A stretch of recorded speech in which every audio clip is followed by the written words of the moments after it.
بسم اللہ الرحمن الرحیم۔ السلام علیکم دوستو۔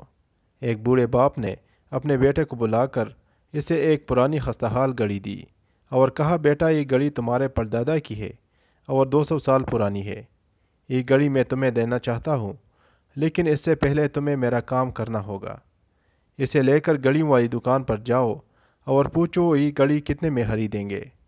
وہ لڑکا گھڑیوں کی دکان سے لوٹا تو کہنے لگا، دکاندار گھڑی کی حالت دیکھتے ہوئے 5 درہم سے زیادہ قیمت دینے کو تیار نہیں ہے۔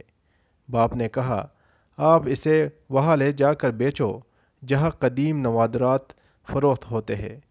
وہ لڑکا جب وہاں سے واپس آیا تو بولا، وہ لوگ اس کے 5000 درہم دینے کو تیار ہے۔ یہ سن کر وہ شخص بولا، اب اسے عجائب گھر لے جاؤ اور فروخت کرنے کا ارادہ ظاہر کرو۔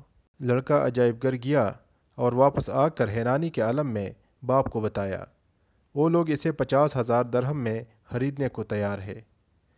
اس بوڑھے شخص نے بیٹے کو مخاطب کیا اور کہا، اس گھڑی کی قیمت لگا کر میں تمہیں سمجھانا چاہتا تھا کہ اپنی ذات کو اس جگہ ضائع مت کرنا جہاں تمہاری قدر و منزلت نہ ہو۔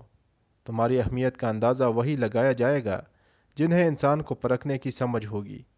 اس لیے زندگی میں اپنے آپ کو فضول لوگوں میں ضائع مت کرنا اور ان کی کڑوی کسیلی باتوں کی پرواہ کیے بغیر آگے بڑھ جانا، جو تم سے حسد رکھتے ہیں اور بے بنیاد بغض کی وجہ سے قدر نہیں کرتے۔ معزز ناظرین، اگر ویڈیو اچھی لگی تو لائک کرے اور دوستوں کے ساتھ شیئر کرے، اور اس طرح کی معلوماتی اور اصلاحی ویڈیو دیکھنے کے لیے ہمارے چینل کو ضرور سبسکرائب کرے اور ساتھ والے گھنٹی کے نشان پر بھی کلک کرے تاکہ آپ کو ہمارے آنے والی ویڈیو کی نوٹیفیکیشن ملتی رہے۔